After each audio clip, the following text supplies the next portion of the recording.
So I'm delighted to be here and able to talk to you about this project, which has been so close to our hearts for such a long time, over 10 years now, in fact. So you're not going to have to look at my lockdown here for too long, because I'm going to share my screen and I've got some slides, and these, I hope, will explain what I want to talk about much better than I can without them. So let's start off. I'm sure that you are already familiar with Deborah. I'm sure you know. I suppose you wouldn't have joined the talk otherwise, to be honest. But Deborah is probably one of the outstanding sites on the Western Front. It is, of course, a First World War tank. It's a Mark IV. It is now visible in Fleckier, in an amazing museum which has just been opened. And if you haven't been there, I urge you to go. The museum is open, apparently. I don't know whether you'll get there and get back. That's another matter. But the museum is open. And so once the quarantine regulations start to loosen up a bit, then do go across. But of course, you may well have seen Deborah already in the barn where she was housed for many years. So the significance of Deborah is that she is really, I suppose, the last tank that definitely took part in the Battle of Cambrai, which most people would regard as the world's first great tank battle. Not the first tank battle, as we'll see, but the first really effective use of tanks, and an extraordinary battle by any standards, by First World War standards or by any standards, because it was completely against the run of play. And we all know that the typical narrative of trench warfare, of these futile, costly attacks preceded by enormous artillery barrages, and then gains of a few hundred yards, at the cost of hundreds of thousands of lives. And this is sadly the story that we're so familiar with in the Western Front and many other fronts. The Battle of Cambrai completely broke the mold in that sense. It was because it was pursued according to an entirely new doctrine of warfare. It did away with this usual kind of approach. So tanks were used en masse for the first time. They were used without artillery preparation. So it was a surprise attack. And this was the extraordinary thing, was that the entire tank corps, 378 fighting tanks, were moved into position in complete secrecy, almost complete, as we'll see, but without the Germans really catching on the scale of what was going to happen, along with divisions of infantry, the entire cavalry corps, 1,000 field guns were moved into position, and then were launched against the strongest German positions on the Western Front, what we call the Hindenburg Line, they called the Siegfriedstellung. And the results were nothing short of extraordinary. There were some of the newspaper headlines on the last slide, but if we look at this shows the effect on this is the first day, and you'll see the British start line, the dotted red line there, which was the launch pad for the attack, along a 6-mile front. And then the advance, the thick red line shows the end of the first day. Now that's a 5-mile, at its furthest point, a 5-mile advance. So when you can, and it's often said, I haven't measured this myself, I must admit, it's often said that we took as much ground in the first day of the Battle of Cambrai as during the entire Battle of Passchendaele, which had been raging far to the north with massive, as we know, massive slaughter and a terrible loss of life on both sides.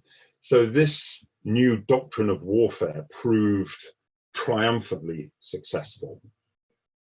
Now, just to take a step back, and I said it wasn't the first tank battle, and of course, as I'm sure a lot of you know, tanks had first been used over a year before, and this shows the sequence of tank battles really on the Western Front. So, Battle of the Somme, 15th of September 1916, that first famous attack, piecemeal attack at the Battle of Flers-Courcelette on the Somme, and then continued further piecemeal attacks, a few tanks being thrown into battle, always following these protracted artillery bombardments over broken ground.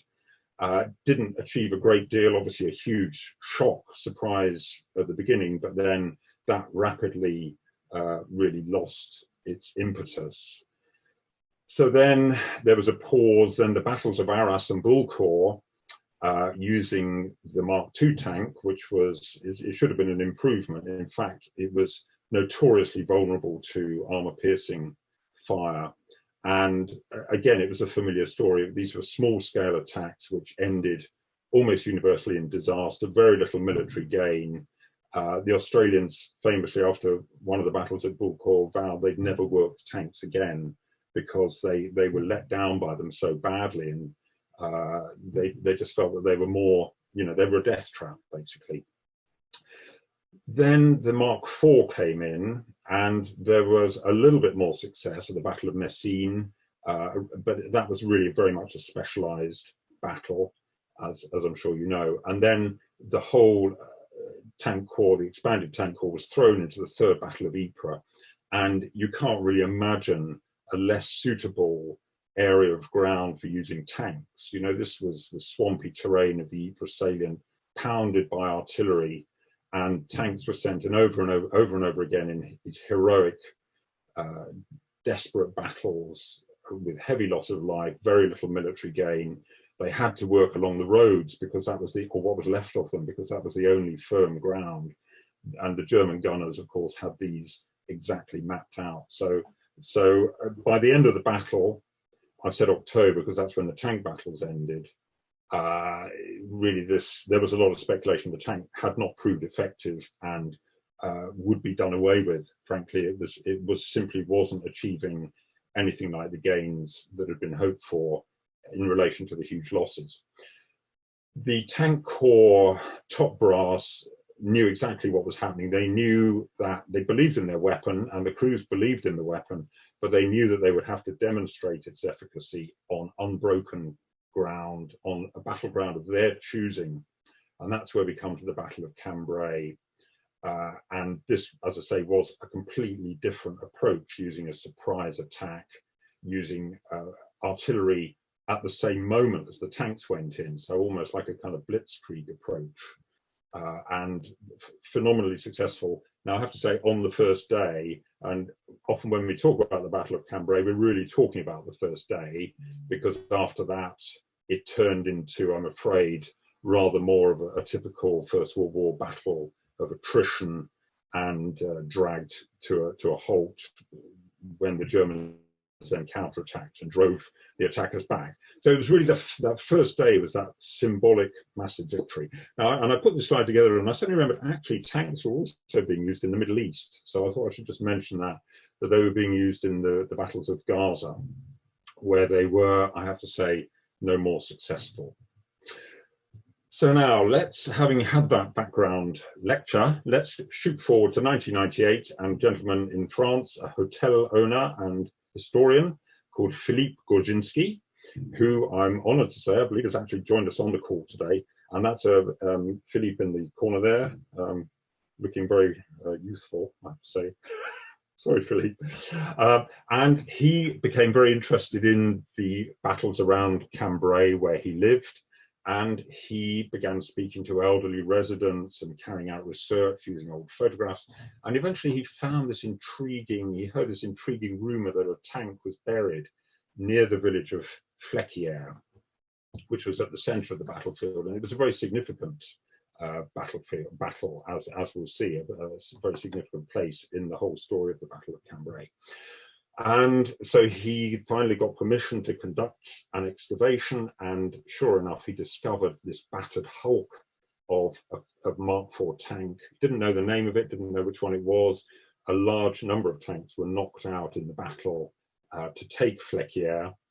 And so having discovered it, it was then something of a mystery. And this is where we come to one of the great extraordinary coincidences, really, of the story of Deborah, which was that around the same time, the grandson of a tank commander thought, oh, I'd really like to find out something about the picture that hung on my granddad's wall. And this is the picture. which was his granddad's tank. And as you see, it says Uriah's bus. Now that's a little bit strange, but the tank commander was called Frank Heap. And anybody who knows their Dickens, as tank commanders, you know, these young public school educated subalterns, they loved a bit of a literary joke. So Uriah Heap, Frank Heap became Uriah, and buses, all very, very chatty and chummy. A bus was a tank. So this was Uriah's bus, knocked out in Fleckier on November the 20th, and then photographed in March 1919. So Frank Heap's grandson sent this picture in to the Tank Museum and said, can you tell us anything about it? And the eagle-eyed historian, librarian, archivist, expert, David Fletcher, realized that the damage shown on this tank was exactly the same as the damage on the tank that had been discovered by Philippe. And there you should see at some point appearing before your eyes the picture of Deborah. We can take that back. So you can see there the jagged outline of the metal, exactly the same. So we knew, or they knew, that this was Uriah's bus. So then the next thing was to look at the records. And the records vary, as you may expect me to say that, because anybody who's done First World War research will know the records vary. But fortunately, in the early stages of these attacks, the battalions kept pretty good records, and they would prepare something called a battle graph after each attack. And this is the battle graph for number 12 company of D Battalion on the 20th of November. And it shows the names of the tanks, and it shows the numbers and the commanders and the sections, and it shows diagrammatically what happened to them, and then on the right hand side what happened to them. And if you look at the very bottom, you will see there Deborah D51. D51 was the crew number, 2620 the manufacturer's number, and then the commander Frank Heap. And you'll see, if you look just above, you'll see a diagrammatic representation of what happened. So it's the little red arrows mean that it opened fire before reaching the first line of German trenches, and then it opened fire again and then was knocked out by a direct hit with the location. So this was evidence of what happened to Deborah. Just a note on the names, you'll see all in the names, I'm sure a lot of you will know this, but the name would begin with the first letter of the battalion. So it was D Battalion.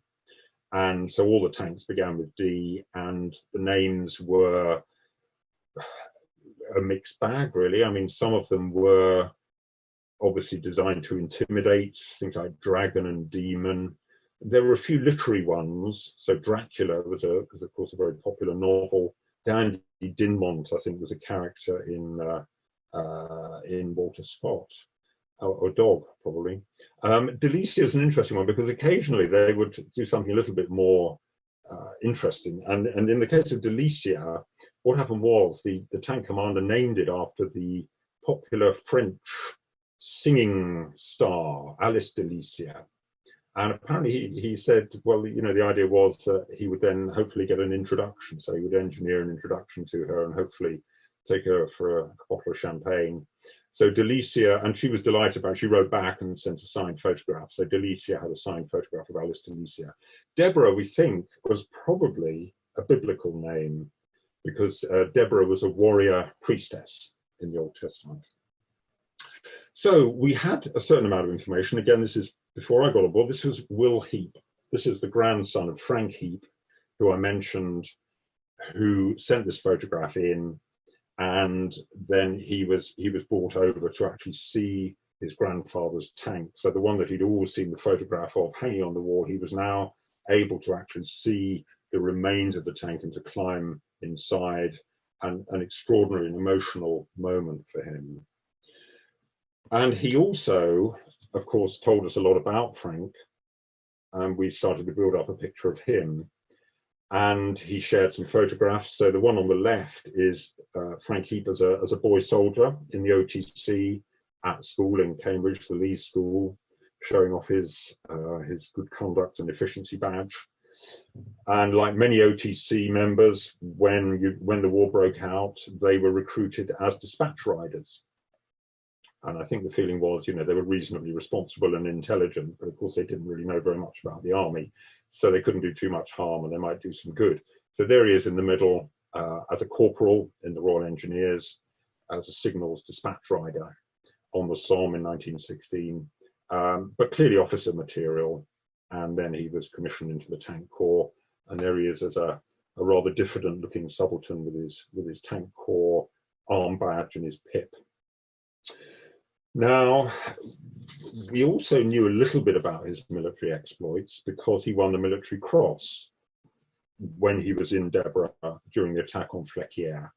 And that told us a little bit about what happened. And it says he engaged a battery of field guns from which his tank received 4 direct hits, 4 of the crew becoming casualties. So he was, obviously the tank was knocked out. Well, we know that, we found it, and 4 of the crew were casualties.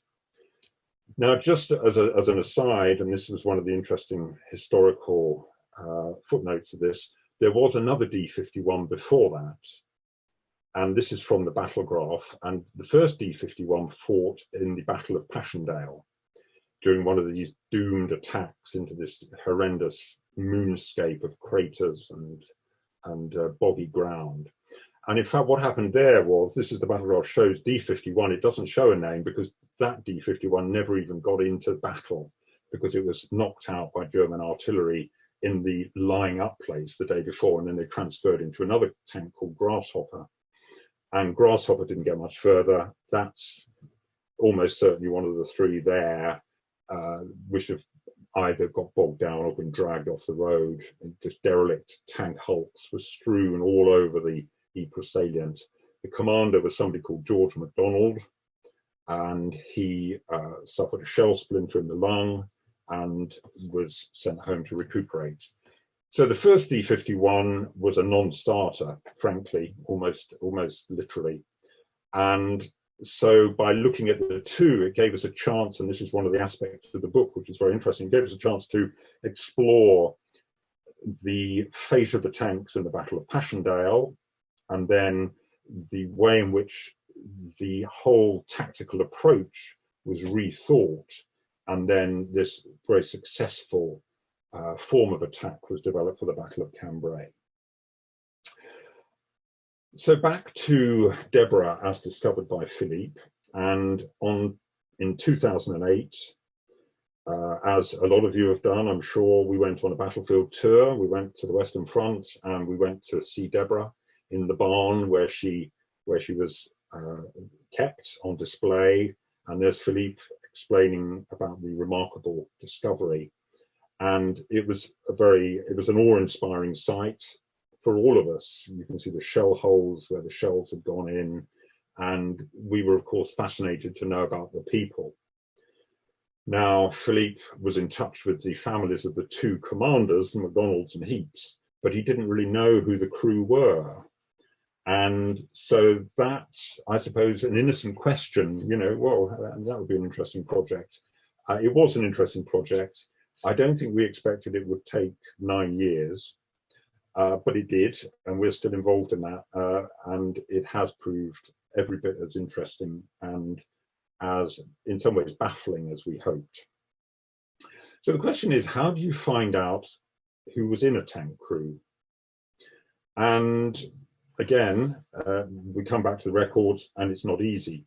So Deborah's crew would have been 8 people, 8 men, including Frank Heap, so 7 men plus Frank Heap.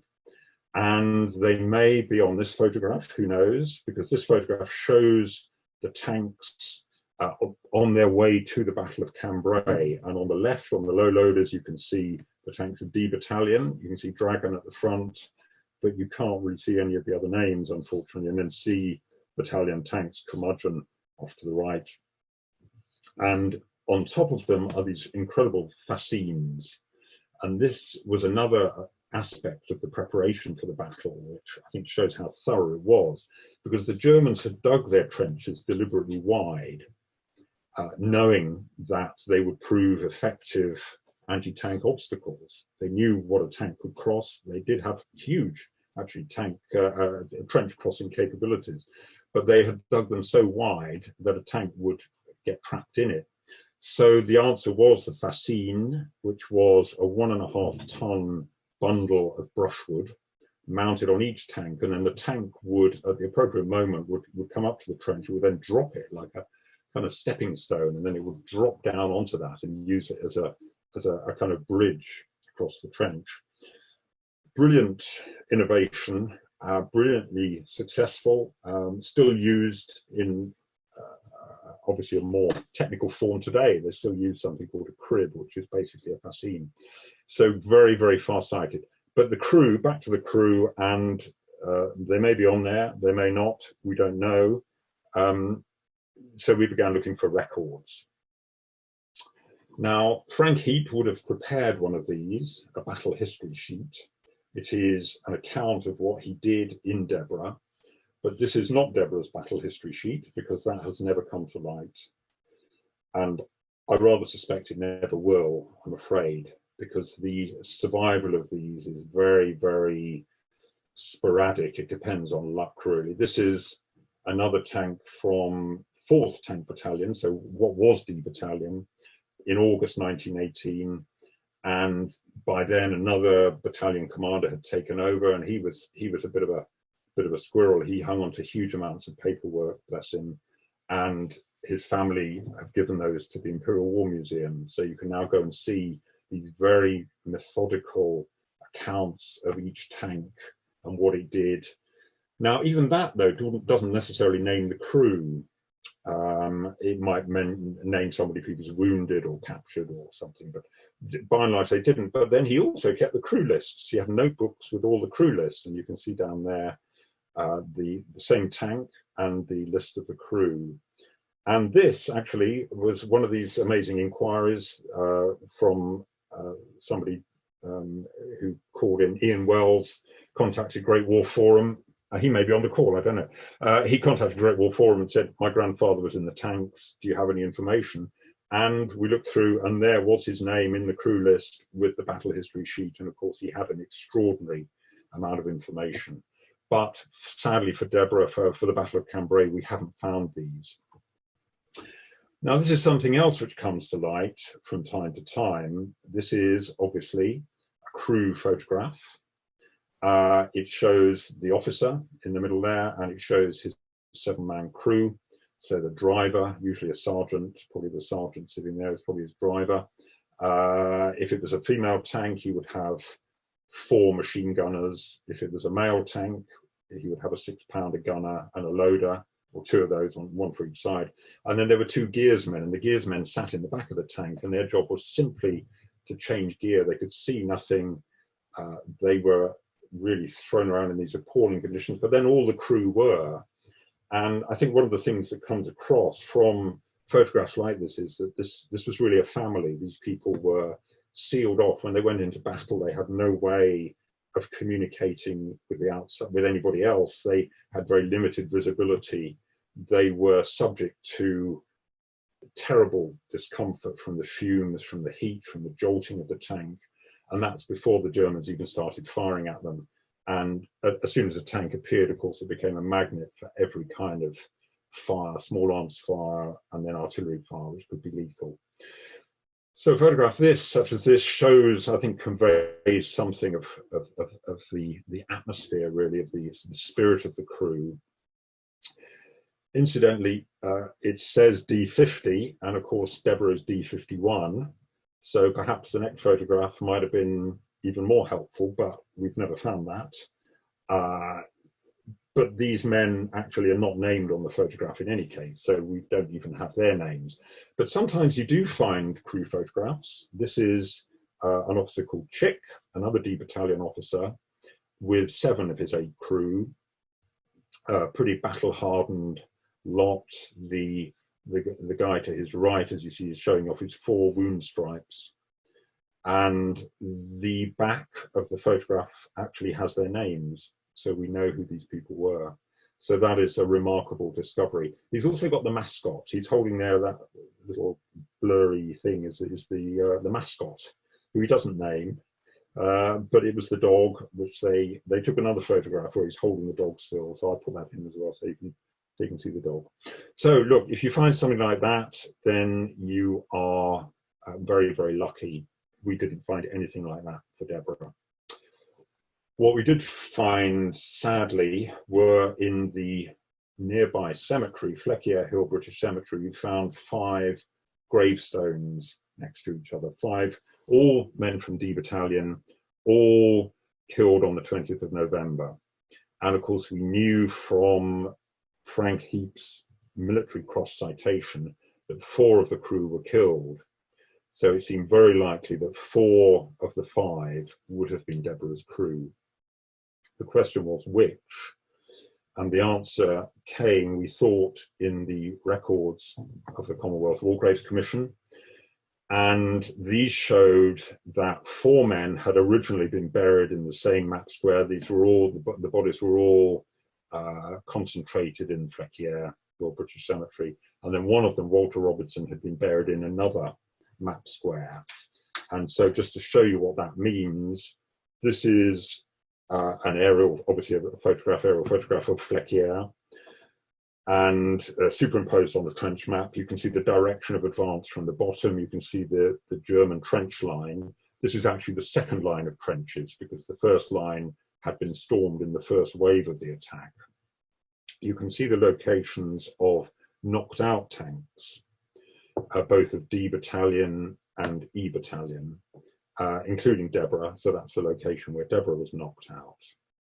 And the 2 squares, so the 4 of them were buried in square 18D, which was where Deborah was knocked out, and no other tanks, incidentally. And then Walter Robertson was buried, apparently, it said, in square 13A, which was a bit of a mystery, because that was further forward than any tank had reached. And it was actually beyond the objective.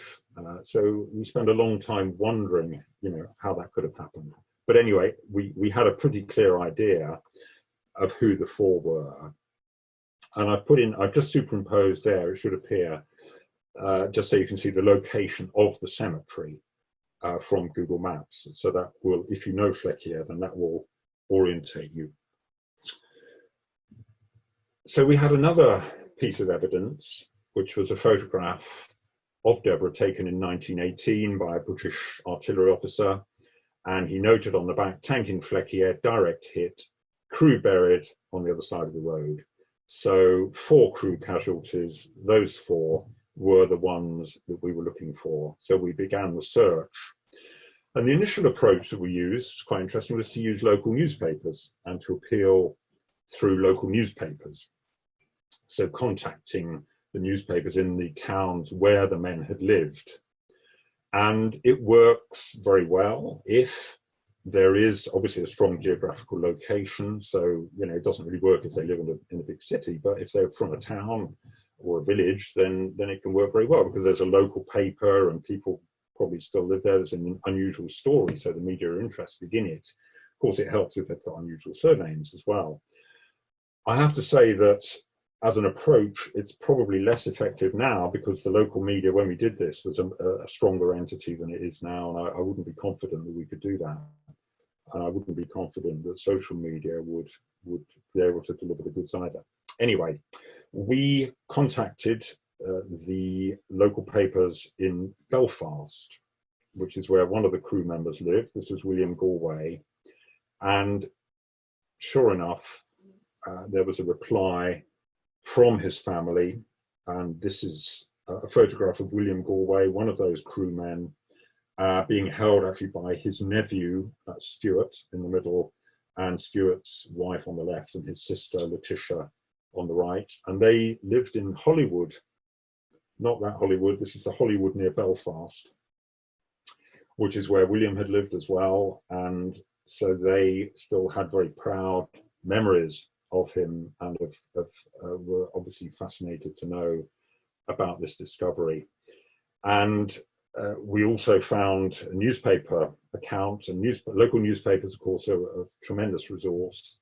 And this, as you'll see the quote there, this was from William's commander, from a letter of condolence which was reproduced in the paper. It didn't name him, but it says, "Your son was the life and soul of my crew, kept us in shrieks of laughter until the moment of his death, died with a laugh on his lips." So a very powerful image there, really, of the last moments of the crew alone in this tank inside a German-held village. We continued the search, and from Cambridge, we were contacted. We searched for the family of Gunner Joseph Cheverton, and again were rewarded with success when his descendants contacted us. They provided this photograph and all these photos. These are the only photographs actually of them. This is the photograph of Joe Cheverton, killed in action on his 20th birthday. And he'd written on the back, actually jotted a note on the back. He said, "What do you think of the photograph?" He said, "Bit of a knave." And he looks a bit of a Jack the Lad, I think. He was obviously quite a tough customer, but much loved by his family. His family still had recollections of the warmth and the affection with which he was held. He'd previously been in the Cambridgeshire Regiment and actually had been gassed on the Somme. And I didn't mention, actually, William Galway was in the Royal Irish Rifles and was wounded on the first day of the Somme, in fact, at Thiepval, in that, the old famous Ulster Division attack. So Joseph Cheverton, we met his niece. This is his niece, Doris Summers, and she had, as well as the photograph and the other memorabilia, she had his medals, and you'll see there the medal, the British War Medal's been mounted on a chain. And one of the interesting things was that the local paper again gave information which said, "Letters to the deceased father and to Miss Coote from his superior officer pay a great tribute to Gunner Cheverton's work with the tanks." And so we then contacted this Miss Coote, who we were convinced, obviously a romantic, a girlfriend, or as it turned out, a fiance. And this is a photograph of her taken after the war. And you'll see she's wearing the medal, we think, around her neck. And we think that she's actually wearing the wedding dress that she would have worn to marry Joe. Now, the gentleman on her right is her son, because after Joe had been killed, she then married after the war in 1924. This is her son, Derek Leyland. And he actually told us when we met him, he said, "Yeah, we had a letter which was written to Florence, and she'd kept it until the 1950s, along with a tank corps badge." And we said, do you still have the letter?" And he said, "Oh no," he said, "we threw the letter away in the end, but we kept the badge." So obviously this is the kind of frustration of research, because we would love to have seen that amazing letter, but we had the badge, and the badge was later returned, in fact, to Joseph Cheverton's family as a keepsake. So there we are. So it was another insight, another human contact, which helped to give us this very strong personal image of the crew. And we come now to Fred Tipping. Fred was probably a bit of a father figure to the crew, because he was older. He was 36. He was married with 3 sons, in fact. Lived in Nottingham. Previously, as you see in the Royal Field Artillery, and the family had his Bible, which you'll see on the right there, and still with his name in. And those items were presented by his grandson, Mike Tipping. And I'm delighted to say Mike is on the call today. And this is a photograph of him in 2009, where he's presenting the medal roll and the medals to Philippe. And they're now on display in the museum, pride of place in the museum. So the last of those 4 was called Lance Corporal George Foote. And he was harder to contact because he came from North London, so we didn't have a very clear geographical entity. We didn't have a local media that we could go for. Quite a common name as well, of course, well, I suppose, relatively, but it was more the fact that because he lived in a North London suburb. But we did eventually find his relatives, but we used a different approach. We used birth, marriage, and death certificates. We used wills and so on to establish the genealogy, and then to identify ancestors, and then to trace those ancestors. And eventually we were rewarded again with success. And this is the only photograph of George, hand tinted, looking rather angelic, although apparently he was a bit of a wild man. And he was decorated for bravery. He had been in some of the very first, in fact, the very first tank action on the 15th of September, and had been awarded the Distinguished Conduct Medal for gallantry in a later attack in October, in a later tank action where his tank had been knocked out and he had stayed with the wounded commander in no man's land for 3 days under heavy fire. So was rewarded with that DCM.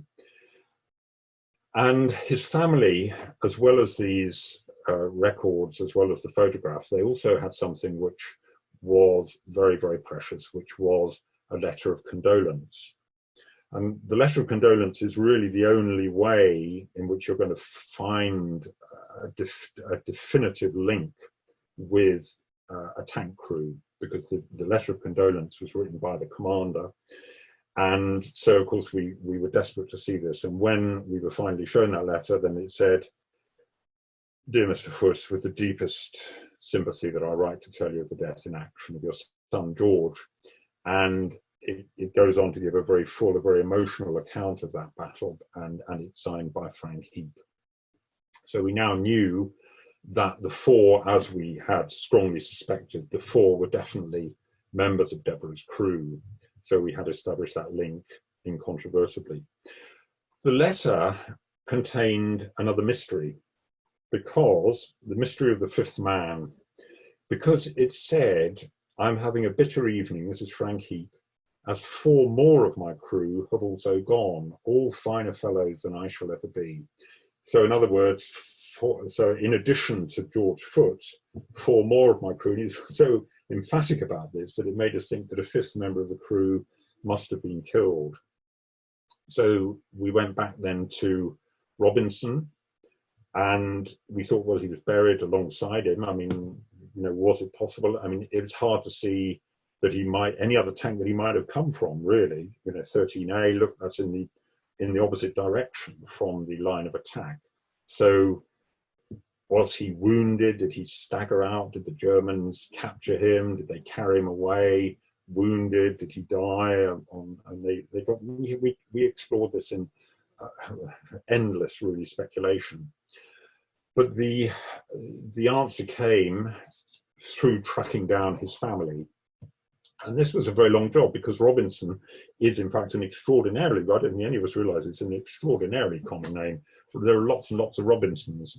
And to make things worse, he came from South London, so there was no clear geographical link. He was from quite a working class family, and they split, and then part of the family had gone to America. So we had branches of the family in Boston and in Florida. And it took years actually to track them down. And when we did, they had some amazing relics, amazing memorabilia, photographs of him in his tank corps uniform. Also in his previous uniform as a member of the London Scottish. The last postcard that he'd sent home to his father, where he says, "Cheer up, Dad, for all's well that ends well." And he was killed 4 months after sending that at the age of just 19.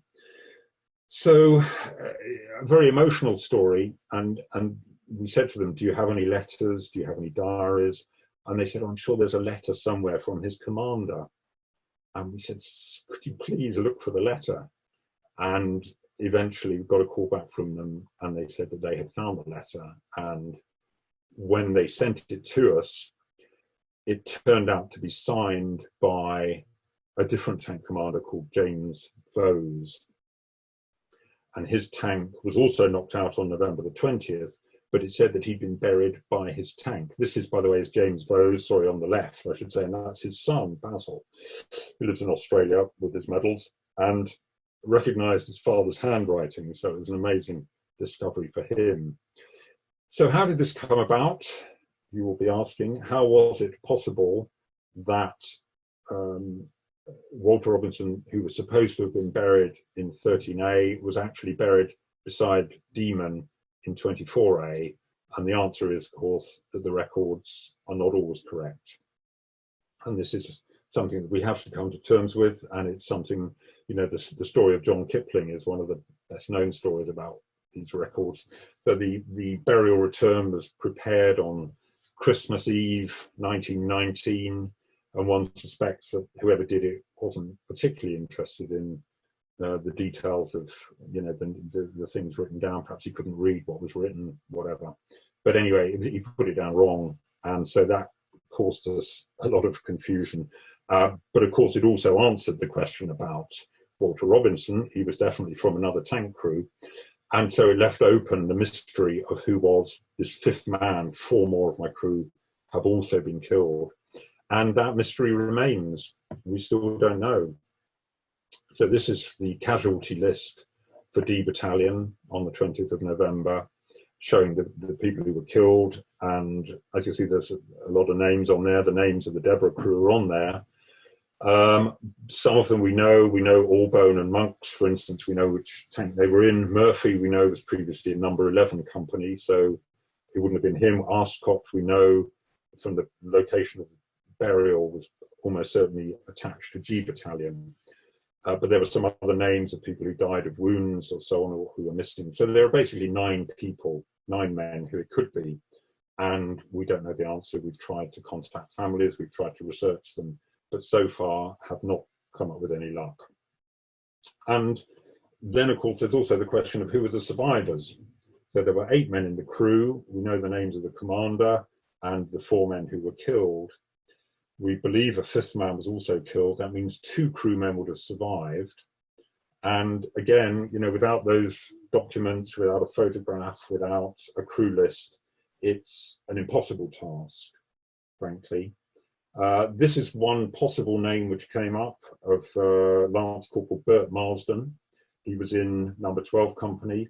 He was wounded on both the 22nd of August and the 20th of November 1917. In other words, the 2 dates when Deborah was in action. Now, that doesn't necessarily mean he was in Deborah, because there were other tanks, of course, in action. He survived the war, fortunately. He was a butcher.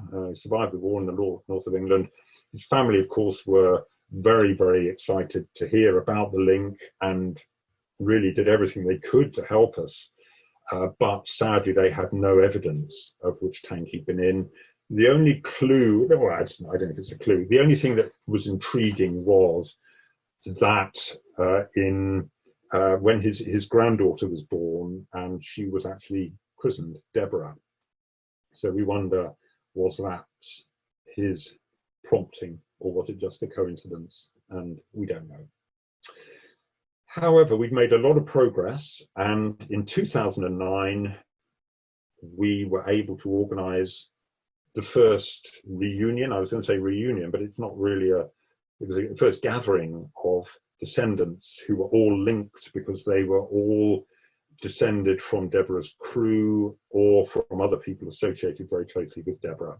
And here they are with Deborah in Fleckier, and obviously a very poignant gathering for all of these people, knowing that their connection was this tank. Now, we continued our search, what I call the human archaeology, if you like, of Deborah, and these were a couple of people who we were very interested to track down. So the gentleman on the left is Graham Nixon, who was Deborah's section commander, and with him on the right is somebody called Alfred Enoch, and he was another section commander, and he commanded the first section into Fleckier after the initial attack had been beaten off. So they had, again, very close connections. Excuse me. They'd fought together in the salient. In fact, Alfred Enoch was one of the first tank crews who took part in that the attack in September 1916. And again, both survived the war. Graham Nixon went on to become a school teacher. He had one famous pupil, who was John Lennon. Alfred Enoch survived, became an engineer, ran his own company. And again, lots of information from their families, and they became very closely involved in the project. This is a rather intriguing photograph, which isn't what you're thinking.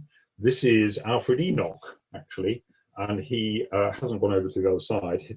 We think this photograph was taken directly after the battle, when they had occupied very large sections of German trench line and found huge amounts of spoils.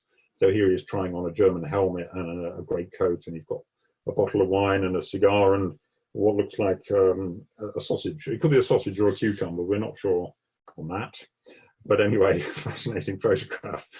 And this is his son on the left. This is Russell Enoch, who is an actor, actually. Went into acting and was in the first Doctor Who, holding a 6-pounder tank shell. And he married a lovely lady, Etheline, from Guyana. And the gentleman on the right is his son, who continues the acting dynasty. He's starred in the Harry Potter films, and he's starred on the West End stage. So Alfie Enoch, a name to watch, and a very nice connection with Deborah, with the first tank battles. So we continued the search, and we found more and more accounts of Deborah, of what had happened to her.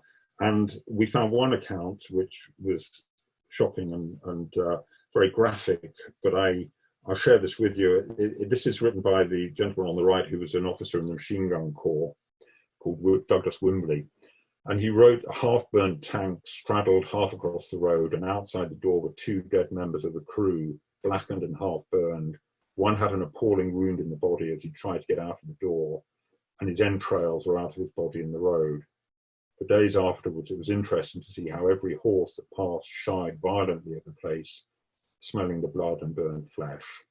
And this, we know from the location, this was Deborah. And so this, again, conveys, I think, very powerfully the dangers that the crews faced and the terrible fate that awaited them if the tank was hit by artillery. Now, Philippe was also busy, and he came up with an extraordinary find. And in fact, there are 2 photographs, which you should be able to see here, which show Deborah, one from Philippe, one from another French collector, Jean-Luc Caudron, which show Deborah in German hands. So what happened was, during the battle, the Germans were driven out of Fleckier, and the British advanced as far as Boulogne, and then actually retreated and held Fleckier. Then March 1918, Operation Michael, the Germans drove the British forces back as far as the Somme, and then occupied Fleckier and the former battlefield. And of course, they didn't have the restrictions on photography that British soldiers did. They loved snapping pictures of tanks because they were great trophies. So this is Deborah. You can just see the D51 at the bottom. You can see the doors there open where the bodies had spilled out. Now, the thing that is very surprising about these photographs is that they do not show the damage to the front wing of Deborah. And you'll remember those photographs showing that tangled mass of metal torn apart by shell fire. And obviously that happened later in the war. So the shells have penetrated the left-hand side here. We can't see the shell entries. We can perhaps see some blackening to the hull where she caught fire, but obviously the explosions were fatal inside, but they didn't cause that damage. Now, there was another battle then in September 1918 where the British drove the Germans back out of Fleckier, and we speculate that that was when that damage happened. So it was probably, might have been hit as part of the bombardment, or in crossfire, or even used for target practice. We don't know, but certainly a very different prospect. Another amazing picture came to light in March 1919, and this was taken by the family of, sorry, it was taken by the brother of somebody who was killed in the fighting in September 1918. And so he went back looking for his brother's tank, which had actually been removed. It was a Mark V tank, it was a later model.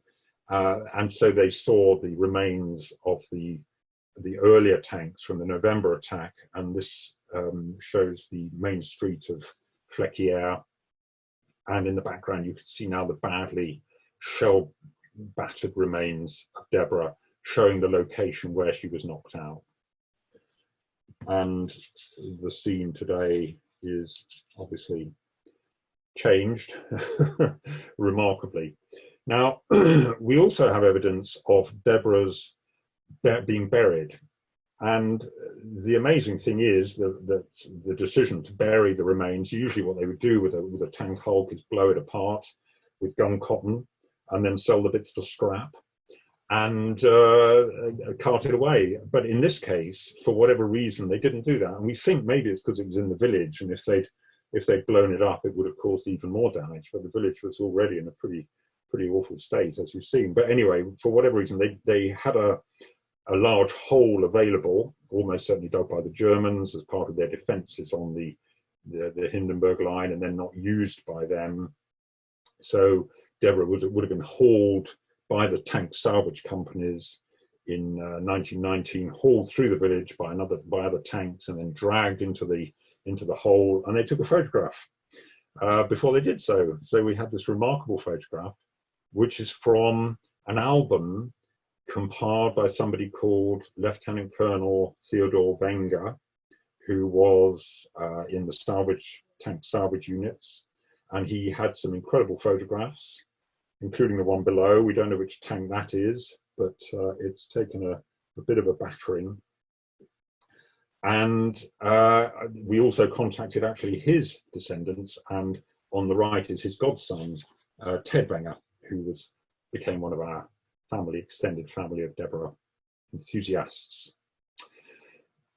So you can see what was going on. So we were collecting really memories, photographs, evidence from families, and building this incredible community of, in the end, about 100 families who were all connected by Deborah, by D Battalion, by the Battle of Cambrai, but really specifically by D and E Battalion. And these are some of the photographs, but say we ended up really being in touch with about 100 families. So we wanted to find out about Deborah. We wanted to find out about Deborah and the crew and the people associated with her, but we also wanted to use Deborah to find out more about the battle. And this is what I'm going to outline fairly briefly now, some of the findings that we made in the course of our research. And the thing that really interested us was why the holdup had occurred in Fleckier. And this has been the subject of a great deal of debate by historians, because you can see Fleckier there, you see the village, you see the sector marked out for the 51st Highland Division. Now, bearing in mind this was probably the elite, the crack fighting division by this stage on the Western Front, one would expect that they would have been far ahead of everybody else, actually. But instead, you'll see at the end of the first day, they were held back. The Germans still occupied Fleckier. And this was very significant because at the top there, you see Bourlon Wood. And this occupied, I haven't shown the contours, but this occupied a ridge overlooking the battlefield. And Haig, in planning this battle, had realized that Bourlon Wood had to be taken on the first day of the battle, because otherwise, if it was still occupied by the Germans, it would make any gains that we made ultimately untenable. So, all part of this daring plan, the tanks would go through with the infantry, and then the cavalry would go through. So this battle wasn't just about the tank corps proving itself, it was also about the cavalry corps proving itself. And they would go through, the quickest way, as you can see, was Fleckier. They could have taken a circuitous route, but if Fleckier had fallen, they would have gone via Fleckier. So the fact that the village didn't fall meant that they were held up, and there was a lot of, shall we say, discussion about that afterwards, and heads roll. But it was as much of a failure really for the cavalry corps as it was a success for the tank corps. But the hold up at Fleckier therefore becomes crucial, because then we get into the speculation, what if we had taken Bourlon Wood on the first day? Would we then ultimately have been able to take Cambrai, which was an incredibly important German stronghold, we would have been in a much stronger position, and could that in some way have ended the war more rapidly? This is all speculation, but it all hinges really on Fleckier and what happened at Fleckier. And so this is a more detailed map, actually from the book, showing just an aerial view of Fleckier, and you can see what I've marked on there, a couple of things, the sectors that were being attacked by the 51st Division, and then you can see the tanks that were knocked out, including, you can see D51 at the, well, about a third of the way across, really at the top, almost the highest one, the furthest one advanced. And you can see also what I've marked is the positions of the attacking platoon. So each of those is a platoon of the Highland Division. So they had occupied the trenches, and this is very significant. The tanks had got through. They had really done their first and most important role, which was to break through the wire and to deliver the troops into the trenches. The tanks, as you see, because each of the those tank markings, each of those is a destroyed tank. So each of those was a location of a destroyed tank, and the German gun batteries that we know of are also marked. But you can see that we were very tantalizingly close, and something had gone wrong at Fleckier, and this has become a subject really of intense debate through the intervening over 100 years now as to what it was about Fleckier that caused that hold-up. This is a reconnaissance photograph taken beforehand, before the attack, and it shows what looks quite innocuous, Fleckier on its ridge. Of course, as we know, this sort of rise was of enormous strategic importance. And you can see the Germans in the foreground there in their retreat to what we call the Hindenburg line, or the Siegfriedstellung. They had felled trees to prevent or to try to hinder really the attacking forces from gathering. And then the first line of trenches were just on that reverse slope, and then there was what was called the Grand Ravine, which was really quite a gentle slope, and then it went up to Fleckier on the hill. So we failed to take Fleckier, and that, as we've seen, was a crucial hold-up really to the success of the whole battle, because what it meant ultimately was that the gains that we made were ultimately untenable, and so the battle ended ultimately in failure, you would have to say. So one of the reasons for that failure was clearly just geography, and these are from a couple of documents at the time showing how the German gun batteries were hidden in the dead ground beyond. So the tanks would advance over the top, they advanced to the brow of the hill, and they were then knocked out by artillery. So the Germans had positioned their guns very well, but of course what we have to remember is that the tanks had delivered their primary function. They had got the troops into the trenches. So, you know, to that extent, they had delivered on their promise. So the question is, what went wrong? The fates fought against us. That's a quote from Hotblack, who was the Tank Corps' overall reconnaissance officer. And a number of theories have been put forward as to what went wrong. And the most popular one, and I'm going to talk about this very, very briefly, but you will all be familiar with this, the myth of the lone gunner. And I've said myth because it was reported very soon after the attack that a single German artillery officer had remained alone at his gun, and then he destroyed up to 16 tanks. And even Haig paid tribute to his bravery. So this was the explanation that was believed by most of the tank crews, that there'd been this hero gunner who'd stood his ground and had just destroyed tank after tank. I've said myth, and we'll have a little look at that, because it was also a very popular myth on the German side. And after the war, the Germans began to explore this, and they wanted to know who this hero gunner officer was, who Haig had paid tribute to. And this is one of their, imaginations of the scene, really, the hero fighting on as the tanks approach. And then somebody came up with a name. And the person who came up with the name was the historian of the 108th Field Artillery Regiment. And he said that only Corporal Kruger could be the same person as the officer named in Haig's report. And this was between the wars now, so both sides were sharing information. It was the 1930s, the British wanted to know, and the Germans wanted to know as well. So by this stage, we were sort of collaborating on the search. And then he came up with this name of Unteroffizier Kruger. Now, an Unteroffizier, of course, is an NCO. He's not an officer, but nevertheless, it was an interesting theory. And this is the upshot of it. This is Kruger, and this is his home in the village, the town in Germany. And you'll see that he had become a Nazi hero. Now, the interesting thing is that when you look at the records, then you see actually he was killed not on the 20th of November, but on the 10th of December. So at the top there, you can see the casualty list of his regiment, the 108th, and then you can see actually the grave registration report showing that he was buried on the 10th of December. And this is actually the cemetery where he was buried. So this couldn't be true.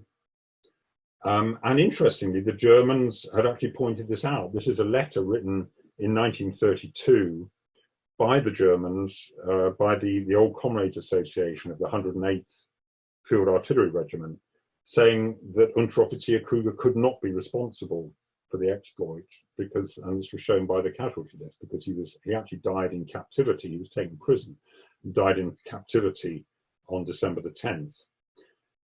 Nevertheless, that was ignored and he became a hero. He was idolized by the Nazis. This is a statue that was erected to his memory, where he has taken on a suspicious resemblance to a well-known historical figure. And I'm afraid that although his name continues to be mentioned in connection with the battle, I'm afraid that we have to brand that one as fake news. Now I'm running out of time a little bit here because I'm talking too much. So I'm going to mention another theory, and this is a theory which comes up, and I'm not going to go into detail on this one because General Harper was the commander of the 51st Highland Division, and it was widely stated in the interwar years that he had pursued a tactical approach which was unsuccessful, that he had held his men back, and as a result the tanks had gone too far forward and had lost their tracks through the wire. Now, I'm not going to go into this in a lot of detail because it has been discussed in a lot of detail, but I will just mention this is one of the witnesses for the prosecution, Christopher Baker Carr, and in 1930 he blamed Harper fairly and squarely for the failure of the attack, because the infantry had failed to make it through the wire because they'd been lagging too far back. And he blamed Harper and said he'd laid down a system of cooperation which was based on disbelief. Now, I'll just mention the fact this is the same person in 1917 when he wrote another report which said the formations adopted differed slightly, but in principle were the same, and both were highly successful. So, okay, I'll leave that with you. I'm not going to go into a lot of detail on this because it has been discussed endlessly and it's a fascinating subject. All I'll say is that Harper was highly regarded by his superiors, that his orders stressed the need for cooperation with tanks, that the distances laid down were consistent with the tank corps instructions. No one said anything during training. In fact, they didn't really say anything until after he died. And most of the people who did say something hadn't actually seen the attack, like Baker Carr, who had been in headquarters. So look, I'm going to give that one a fake news with a question mark, but I was just asked to mention this, that if you're interested in pursuing this further, there is a very good piece on the WFA website which explores some of these theories. What I want to do very briefly now is put forward to you really an answer, or a potential answer, which comes from German archives. This is the Bundesarchiv in Freiburg. And it does present a different picture, which I think is rather fascinating. What you will see here is the sector held by the 84th Infantry Regiment, and either side, the sectors held by the Landwehr infantry regiments.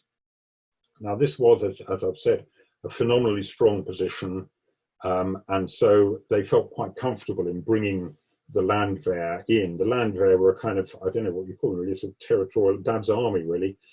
This is Wimbley again, who says that they just surrendered en masse. He says they're a miserable lot of men, dirty, consumptive, and small, or grossly fat. Some young, but most of them middle-aged, quite a number wearing spectacles, like the cartoon type of German. So about basically almost the entire regiment surrendered. So he had scant regard for them. Now, interestingly, though, the 84th Regiment was a very different kettle of fish. They were a crack German infantry regiment, and in the centre there you'll see one of the battalion commanders, Harrow Soltau, who was revered by his men. He was a formidable commander, and he had really galvanised his battalion into a very formidable fighting force. And he was committed to raiding, so he wanted to know what was going on. He knew this was a quiet front, but he wanted to know what was going on. And on the right, you'll see one of his officers, Bernard Hageman, and he told Hageman to carry out a raid on the British lines on the 18th of November. And this was part of the haul. They took 6 British soldiers. These were actually members of the Royal Irish Fusiliers, but a number of them were Catholics. The Royal Irish Fusiliers was no longer the although it was in the Ulster Division, it was no longer exclusively Protestant, and it included people who were really not terribly keen on British rule by this stage in the war. And this is a photograph of them after capture with their captors. And you'll see that these people are looking suspiciously chummy. And so it turned out. Now, this was a concern for Haig. And he was actually told about the raid. He knew about this raid, and he knew the prisoners had been taken. He was told by General Byng that the prisoners didn't know anything about our intended operations. I was very anxious lest they had given away any information about these plans. Now, the Royal Irish Fusiliers, remember this sector was not, they were not the attacking force, they were being withdrawn, but they had been left in position to form a screen in case of raids, so that the Germans wouldn't suspect that this surprise attack was coming up. So it seemed to have worked. But if you go into those German archives, you find some surprising things, including an interrogation report of a sergeant and 5 men from the Royal Irish Fusiliers, brought in from a raid south of Havrincourt on the 18th of November, and they really gave an extraordinary account of what they'd seen. They said that they'd seen tanks in the woods, hidden in the woods behind them. They'd said that an attack was planned for early on the 20th of November, that the artillery would begin at dawn, and so on. So they really gave away everything they knew. Now, fortunately, they didn't know very much because they were pretty junior, and they didn't know actually that the attack was going to take place along a 6-mile front. They just knew about the attack on Havrincourt. But the other intriguing thing which came out here is the reason for it, for this, and this is actually from the German interrogation report, and they actually say a great animosity prevails towards England, with no interest whatsoever in her war aims. The Irishmen among the prisoners are thoroughly war-weary and speak badly of the English. They say if an uprising takes place in Ireland, they would take up arms against England without more ado. So in other words, this information was given away. They told as much as they knew to the Germans. And we can understand it. I mean, obviously, one can understand, the suppression of the Easter Rising was a brutal episode. So this is not in any way about criticism. This is about the fascination of history and the discovery of these documents by looking in German archives and looking below the surface. And the Germans responded. And I believe that these reinforcements were the crucial factor in ultimately deterring that attack, in being able to beat off that attack. So this map shows how the Germans responded. Now, okay, down the bottom, you'll see the circle. That's where the raid took place on the 18th of November. And the prisoners knew about the attack on Havrancourt because they'd seen tanks in the woods there. They didn't know the attack was planned along an entire 6-mile front. The Germans had 2 battalions of the 84th Regiment, one of which was Harrow-Soltau, we've seen, and the other one was in Havrancourt itself. And then either side were these Landwehr, these elderly and rather decrepit, frankly, gentlemen who would rather have been anywhere else. So the Germans realized that they were very vulnerable. And the first line fighting unit, which should have been where the Landwehr was, had been withdrawn. So they were then rushed back towards the line. And what I've done here is just mark the movements of those units. And you can see that the 27th Reserve Infantry Regiment, this was the first line fighting regiment, which should have been in the line. The top arrow there, they were brought back as far as possible into the line. And the other battalion, you'll see at the other side, them from Marquang were brought in. Then the 3rd Battalion of the 84th were also rushed into the line at Fleckier. And by a stroke of luck, there were field artillery units arriving in Cambrai from the Eastern Front because the Russians had sued for peace. So the forces were being repatriated. So they were able to bring more field guns into Fleckier as well. So they look at this. This is a very specific sector of the front, which the Germans reinforced in the time that they had available. They knew when the attack was planned. They knew it was planned against this Havrancourt and the Havrancourt salient, as it was called, with Fleckier behind. So they wanted to reinforce that sector. They didn't know the attack was planned all the way along the line. And I think, personally, I think there is a very strong case for those reinforcements being the crucial factor. If you look at the numbers, they pretty well doubled their manpower, and they increased their artillery by 1/3. They brought in the 27th Regiment, so when the commander of the 84th was actually killed in the attack, but there was another commander there. And as they said, they said they held Fleckier by the narrowest of margins. Now, if those reinforcements hadn't been brought in, the only people in Fleckier would have been the survivors from the front line, which were the people from those battalions of the 84th who really fought to the death pretty well, and the Landwehr who'd run away. To be frank, they'd surrendered in huge numbers. So it seems that, to me, fairly clear that even with the loss of the tanks would, of course, have been lost anyway because the artillery were there, probably not so many because the artillery was also reinforced. Then it seems very overwhelmingly likely that that was the crucial factor in the failure to take Fleckier, and as we've seen, that was pivotal in the failure of the overall battle. So this was set out in the book, which Simon very kindly mentioned, Deborah and the War of the Tanks, which that's the I'm allowed to plug this, I get that. It's available from all good booksellers, and it also attracted a lot of media interest when we launched the book, and both in the Irish media and in the British media about the speculation really about these Irish prisoners of war and whether they were the crucial factor. So there we are. So that's really the main body of what I wanted to say. I'm just going to bring you a little bit up to date here and say that we continued, the story of Deborah continued.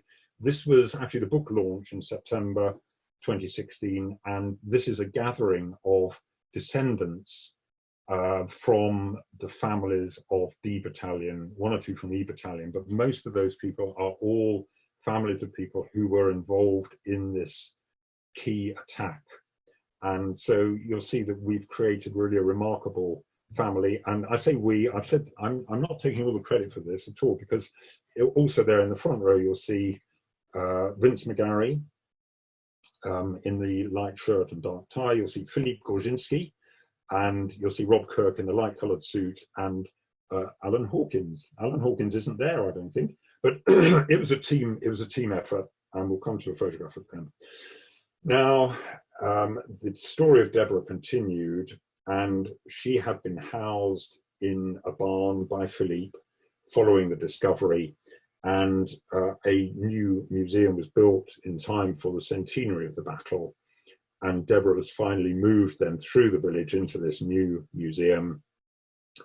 And you can see in the background there the place where she was knocked out and being escorted through the village, and then she was lowered into the museum by this enormous and huge, as you see, logistical operation. The engineering operation was really extraordinary, and the museum is magnificent, and I do recommend that you go there if you haven't already.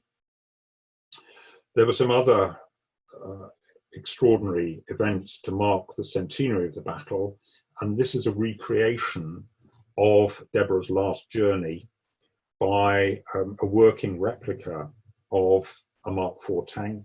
This was built by Johan van Bezelaar, who has a group in the Ypres salient, where they also studied the tank battles of the Ypres salient, and they recreated Deborah's last journey, as you see, going up the hill towards the village.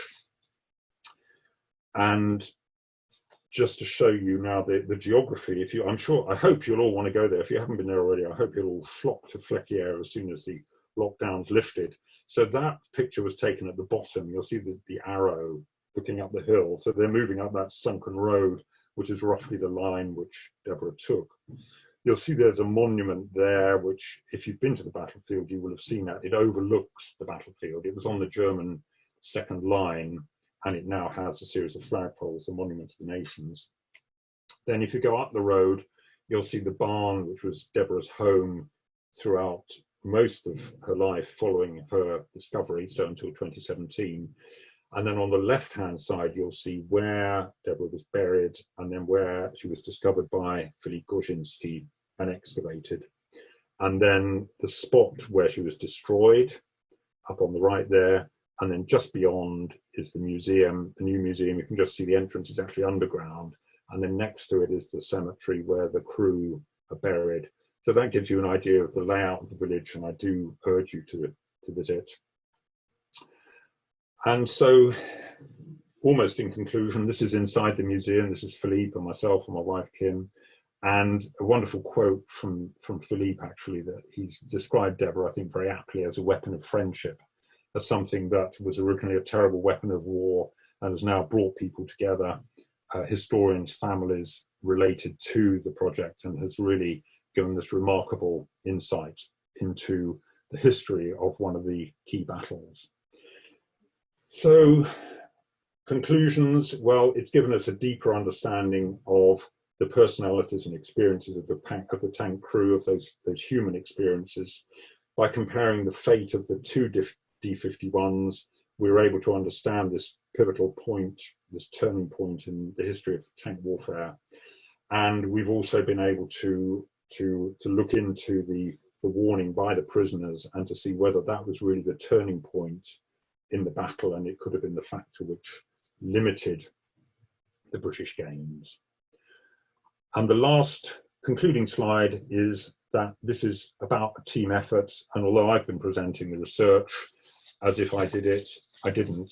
I did a bit of it, and the people on here, the five of us in the middle, really have been a fantastic team, and working with the families who were also, this amazing resource. So I've left, there's Alan Hawkins on the left, the genealogist who did the family tree research. That's myself in the blue shirt, Philippe in the tank overalls, Rob Kirk in the black shirt, Vince McGarry, and a couple of flag bearers. But I would like to thank them all and to pay tribute really to the teamwork that made all this possible. So there we are. That concludes what I'm going to say. I've gone completely over time, as always. I apologise, but hopefully it has been of interest.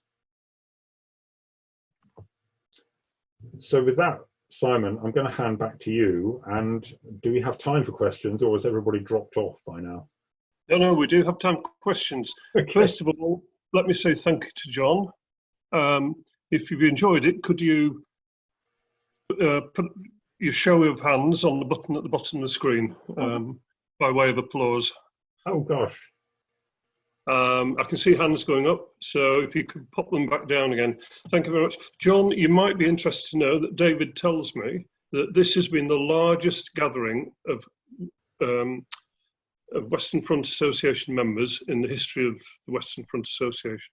Wow, well, that's fantastic, and that is the power of Deborah, and I'm so pleased. And just to say, by the way, we have a couple of people actually joining us here. The ones I know Philippe Gorczynski is actually on the call, I believe, and also Mike Tipping, who we have a photograph of there, is on the call as well, and also the members of Team Deborah. So I'm delighted that so many people have been able to join, and hopefully will be interested and inspired to go and see for themselves as soon as the conditions clear. Okay, so I'd invite you now to ask any questions you want by using the Q&A button at the bottom of your screen. We've already had quite a few coming in, and I'd like to go first to Mark Armstrong. What we intend to do is bring the person in on video, and so they can pose their question to John. So Mark, I'm about to promote you to panelist, which allows you to pose your question to John. Mark's not got his, you need to put your microphone on, Mark. Shall I ask Mark's question?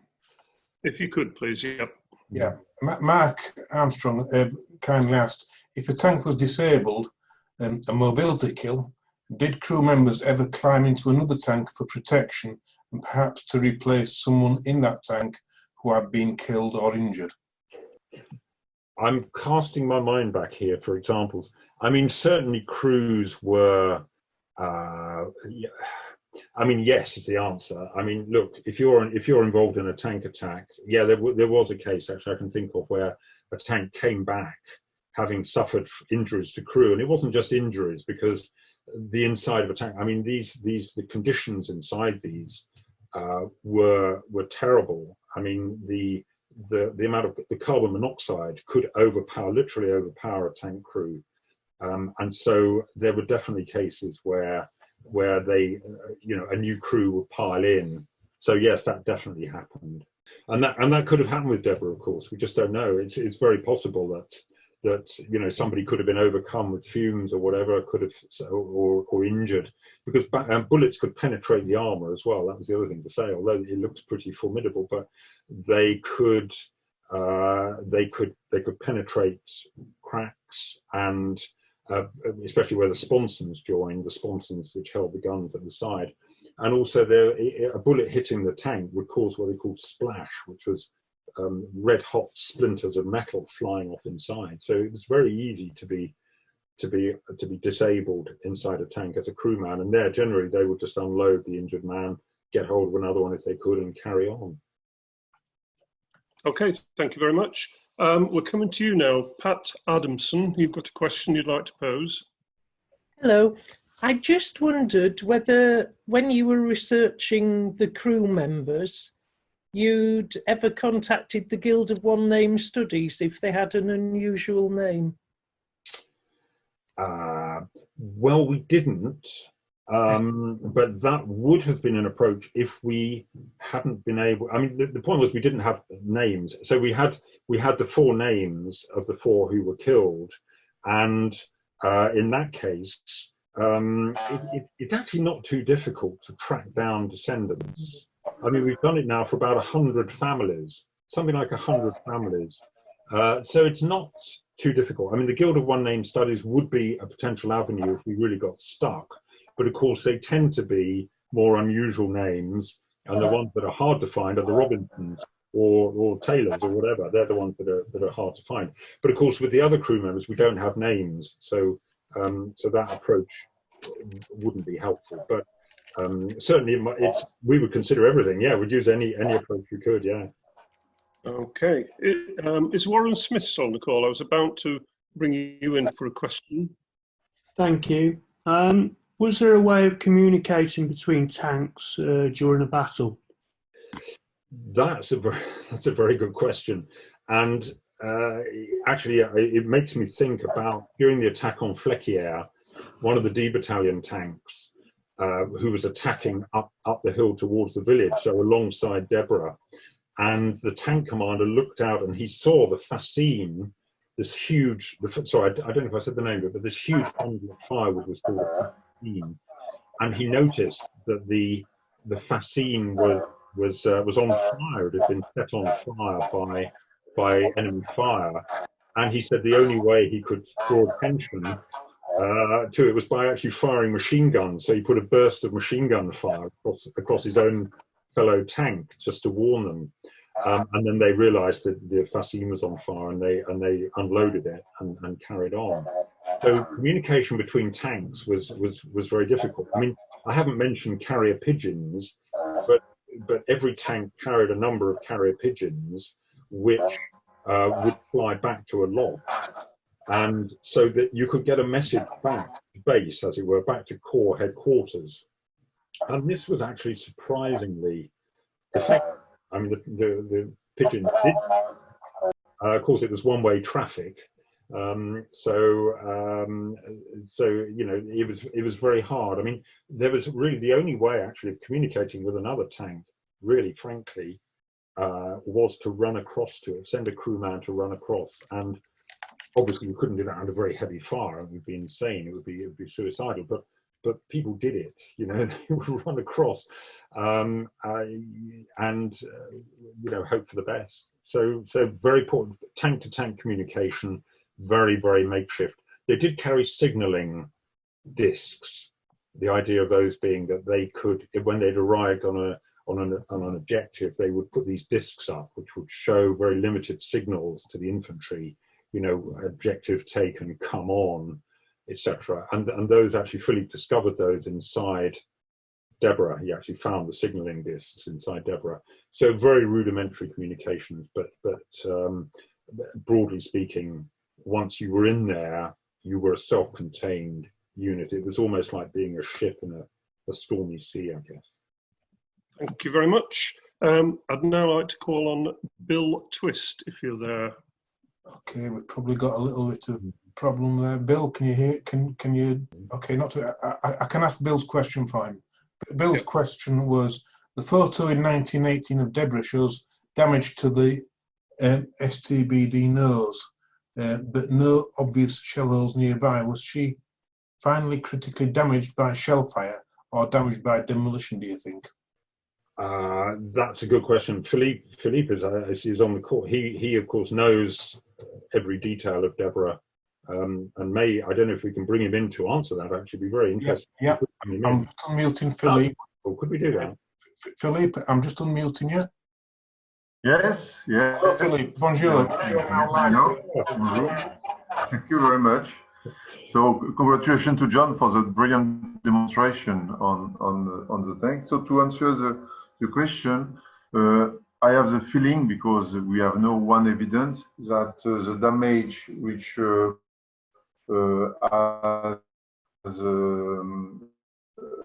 which is seen on the right side of Deborah come probably from a friendly fire. It could be possible it come from, but the angle of penetration, and also the fact that the gable of the house, which is next to Deborah, which you can see nearly intact in some of the photographs, after the tank has been seriously damaged, this gable has also collapsed on the ground. So I think that a shell enters into the house, destroys the gable, enters the tank, and explodes on the right front side, taking off the main part of it. This is it is an hypothesis. Of course, there is no one evidence which could affirm it, but it's one evidence which, this is one hypothesis that I proposed. So moving on, Paul Cullum, are you still on the call? Would you like to pose your question? Yeah, my simple question, how many tanks actually were engaged in the initial assault, and how many of those tanks were lost on that first day? Oh dear. Okay, well, I know there were 378 fighting tanks which took part in that attack, in that first attack on the first day. Now that is, and that was really the entire fighting strength of the tank corps.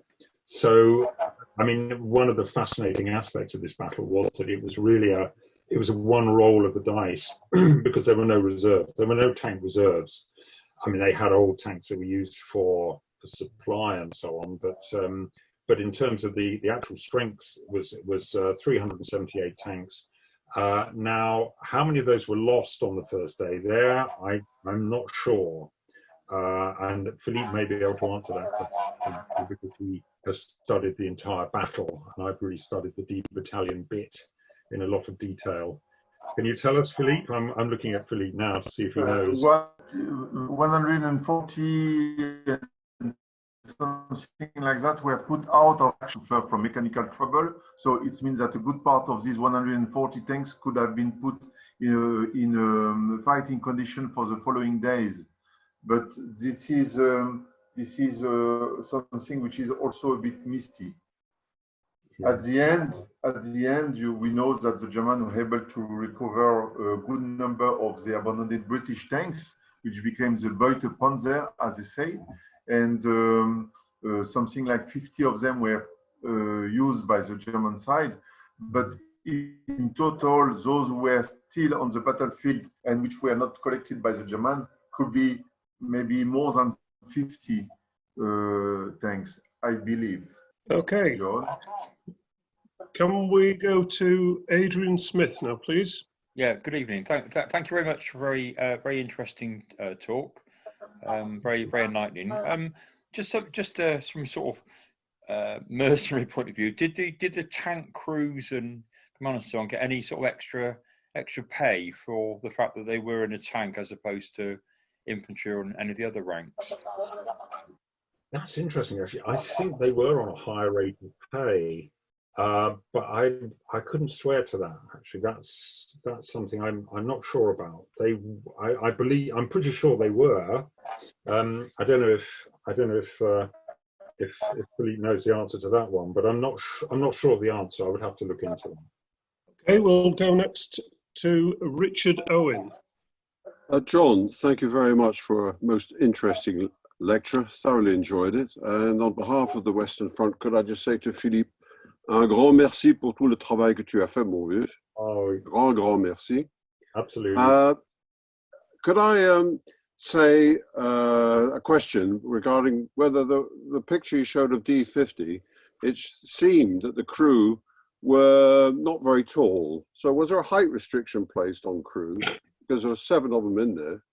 That's a very interesting point because yes, actually, there are of course lots of accounts, mainly written by tank officers, but there's a lovely series of accounts written by somebody called Jason Addy, who was in D Battalion, and he says yes, they were selected on the basis of whether they had a motorcycle and whether they were short, and so they were, yeah, that was a criterion. Now, having said that, one of the officers who left the best account, probably one of the best accounts of Cambrai and of the tank corps was William Watson. And if you haven't read A Company of Tanks, then I urge you to do that. And he was actually in 11 companies as opposed to 12 companies. So he was one company, but they were all in D Battalion. And I think he was about 6'6". So he really was enormously tall and lanky, but he was a company commander. So that meant that he didn't really go in, frankly. In fact, someone said they didn't know if he'd ever been in one at all. So certainly there was some sort of selection on the basis of height. Yes, that was one of the one of the criteria that was used. Okay. Mike Tipping, great-grandson of one of the crew. Can I ask a question? Yeah, sure, fire away. Obviously, we've heard the story that John's told. What are your feelings about this? You know, when you discovered what your great-grandfather had done and you met the other families, and it was absolutely incredible, absolutely incredible. I was contacted by a friend of mine who had seen the article in the Nottingham Evening Post, which Rob put in there on behalf of the association, and they were looking for me, in actual fact, and the story that came out of it was just so incredible, and to go out and meet all the other families, as it shows in the picture, it was just, I can't explain it. Must have been a very emotional time for you. Still is when we talk about it. To sit and be where he was and to see all that is very, very, very. But I made some great friends, and hello Philippe, Rob, and everybody else that's there. Just fantastic. I hope to see you all very soon. But yeah, it was incredible. I can't say more than that because the emotion comes to the top again. So yeah. Okay. Tim Coleman is now live. Oh, I see. Thanks, Mike. Thank you very much. Thank you. Hi there. Thanks very much for a very interesting talk. I actually visited the museum this time last year. It was a high point of our trip around the Western Front last year. Very quick question, really. Could you tell me what the ratio of male to female tanks would be in any one battalion? Yeah, broadly speaking, you would have in each section, you would have usually one male tank and two female tanks. And in Deborah's section, in fact, the male tank was ditched very early on in the attack, so the two female tanks proceeded together. And of course, they were really, frankly, undergunned. Because obviously the machine gun, they were on the Lewis guns, which were of course they were drum fed, so it wasn't even really a machine gun in that sense. It wasn't belt fed, so they were really undergunned, to be honest. I mean, you wanted a 6-pounder, which was obviously a much more formidable weapon. So generally speaking, in each section there would be twice as many female tanks as male tanks. So usually the section would usually be one male and two females. So you can work that up, scale it up. I don't know the figures for how many people recorded on there. They're actually in the book about the numbers were recorded really very precisely in a lot of these battle graphs. The problem comes with the more detailed records. The battle graphs tend to survive, but the problem is the more detailed battle history sheets and crew lists. Really, the survival is much more piecemeal and fragmented. Does that help? Okay, thank you very much. Steve Scott, you've got a question you'd like to raise. Mike Tipping. Do you have a relative that was an art teacher here in Canada, Thelma Tipping? Steve, I had some relatives go over to Canada. They went to live in Calgary. I don't know where that is in conjunction where you are, but I do have some relatives that moved over to Canada, yeah. Okay. No, I grew up outside Toronto. I noticed that Byng was mentioned, and also the 1st Canadian Corps, or Army. How many of the tank crew in the crews were Canadian, if any? Yeah, now that is a good question. And I'm casting my mind around for Canadians, Americans, Australians. I'm not sure that I know of any. There were certainly families who'd emigrated. I mean, for instance, the Robinson, the family went to the US There must have been, is the answer. I mean, there were thousands of men in the tank, or there must have been. I don't know the answer. I don't know the answer. I would suspect, if I could say, I would suspect that in 1918 it would have been a much higher number, probably of Canadians, because the unit, the tank corps then expanded because of the success really of Cambrai, which showed the potential of tanks. Then there was a kind of explosion in manpower and in the number of battalions as well. So new battalions were brought on board. So I'm trying to think. I mean, MacDonald, who was the first, George Ronald MacDonald, the first commander of Deborah, was a New Zealander. So he was from New Zealand. There was another officer called Mackintosh who left a fantastic account, and he was a South African. So there were people from all over, from, as one would expect, all of what were then dominions or whatever they were. Canadians, I can't think of any offhand. I don't know if Philippe knows of any. I can't think of any offhand, but I'm very confident there would have been. Okay, thank you. Moving on, James Day. Yeah, thank you very much. Very interesting. I just wondered what happened to the officer in charge of the tank. You haven't mentioned. I know he wrote a couple of letters of condolence. He survived the war. Did he become famous or what?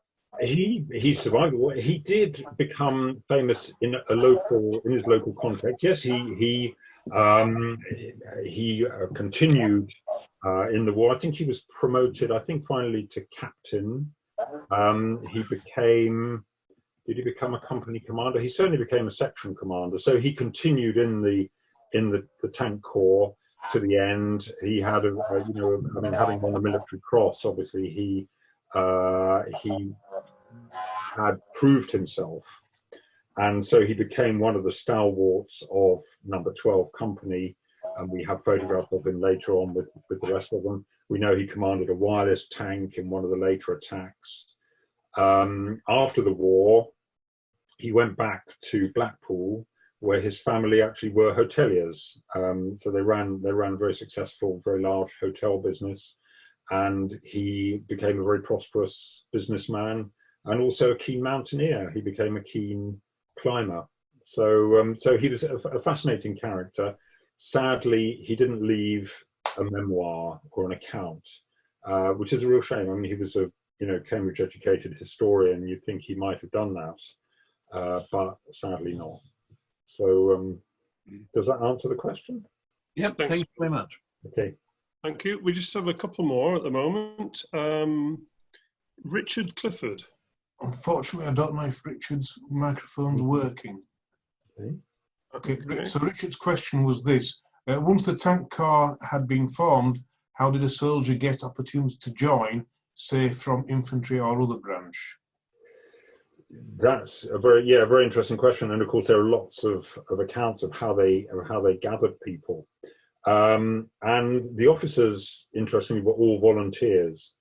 So they had all volunteered. So Frank Heap, MacDonald, and so on, they had all decided that was their best chance of perhaps of surviving, or more probably their best chance of getting stuck in to the Germans, because they were a pretty gung ho bunch. They were in it because they wanted to have a go at the enemy, and a lot of them having seen conditions in the trenches, they knew what was involved, and they probably felt they could do more good. Also, some of them had a mechanical interest already, so they had some sort of mechanical bent, and they felt that this might do them, sort of fulfill their natural kind of ambitions.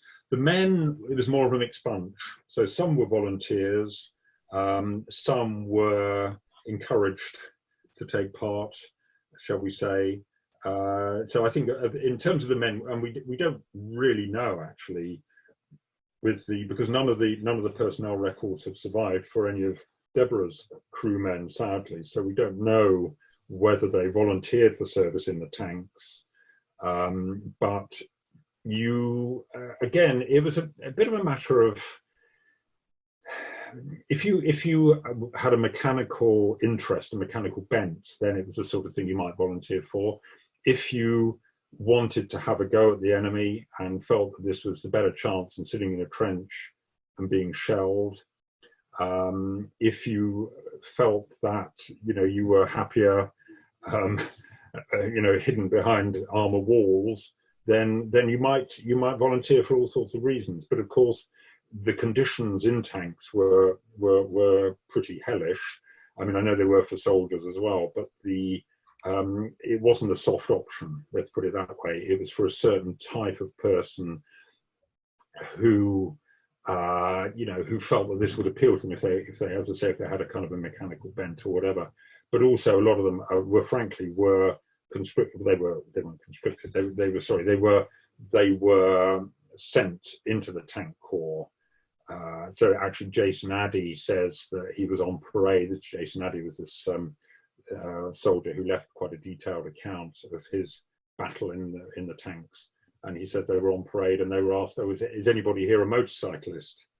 And I think he stepped forward and not knowing what he was getting involved with.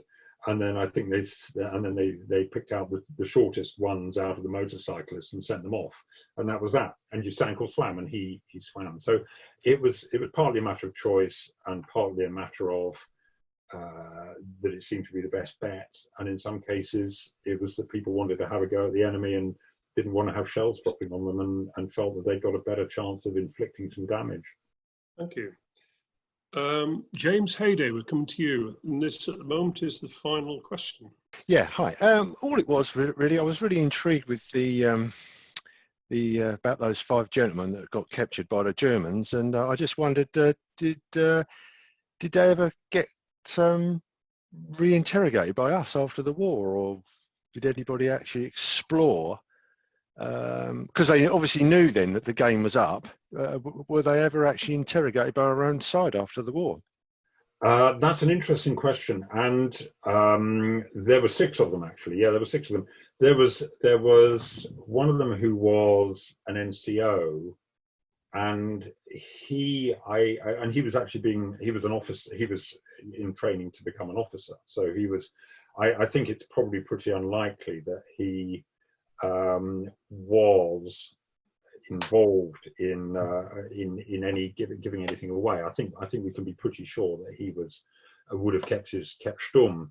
Now, one of the soldiers in particular who was captured did go on to fight because of course there was obviously a civil war going on in Ireland, and he ended up fighting, I can't remember which side, but on one of the sides in the Irish Civil War.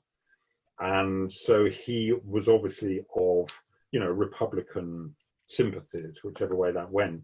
Now, none of their service records have survived, so I have to say we don't know. But I don't believe that any of them. We haven't. Sorry, all I can say for sure is we haven't found any record that any of them were interrogated or prosecuted. Now, there's a very interesting story actually to do with the first Deborah, and if you read the book, this is a plug. It wasn't really supposed to be a plug, but if you read the book, there was a very famous story of information being given away in the Battle of Ypres, and this was where a Sergeant Phillips was captured by the Germans in a trench raid, and he gave away a lot of information about the British plans for the attack. So he was a sergeant in the Royal Welsh Fusiliers. He was captured and really did give a very full account of what he knew. And this was discovered. So basically as soon as the attack began, this was the Third Battle of Passchendaele. The attack began. They found the interrogation, not the interrogation report. They found the intelligence report, which said that a sergeant had given away all this information, and there was a warning was put out to all soldiers by, I think, Gough, saying, if captured, you must not give away information. Now, in his case, we did actually contact his descendants, and Vince called them, and I think had really quite a difficult and painful discussion with them, because they weren't aware that this had happened, and they weren't aware of this Sergeant Phillips. But what we do know is that nothing happened to him. Nothing happened to him. And actually the tank crew, it's interesting because the tank crew people, if you read accounts by the tank crew, they say after the war, we're going to go around and find Sergeant Phillips, and we're actually going to settle a score with him. They were actually going to kill him. And lots of people, there were lots of threats about him. But in fact, nothing happened. He married, he settled down back in Wales. And we discovered, in fact, that his son was killed in the Second World War. So as we said, this is described in the book, but we didn't use a photograph of him because of, but I think we felt that the debt of honour had been repaid. So in answer to your main question, the soldiers who gave away the information, as far as we know, nothing happened to them afterwards. They went back. One of them, as I say, joined the IRA and became involved in the Irish independence struggles. The rest of them went back. I mean, the officer, the guy who was going to become an officer, ended up being a bus conductor. Actually. So there doesn't seem to have been any action taken against them. No, I think it was a matter of, frankly, you know, the world was in chaos, and of course there was the flu epidemic, as we know. So I think it was whatever priorities were, that wasn't one of them. Okay, thank you very much, John. We've no more questions at the moment. That was fantastic. Can I just ask people again to raise their hands by way of thank you for that? And I particularly want to thank John and Philippe and Mike for participating. And also, as John has said, we've had Rob, Alan and Vince, the rest of Team Deborah, on the call supporting John in the background. I hope you've enjoyed this tonight. It'll still be on Facebook, and an edited version will be put on the Western Front Association's YouTube channel at some point, probably in about a week's time. So all I want to say is thank you very much. Hope you've enjoyed it. And for those of you still on Facebook, do please consider joining. All I'll say is thank you and good night. And I'll be in touch tomorrow, John. Okay, lovely. Very much. Well done, John. Thank you. Good night. Thank you very much, everyone. Cheers. Good night. Mike and Philippe for joining as well. Thank you. Mademoiselle from Armentières, parlez-vous. Mademoiselle from Armentières, parlez-vous.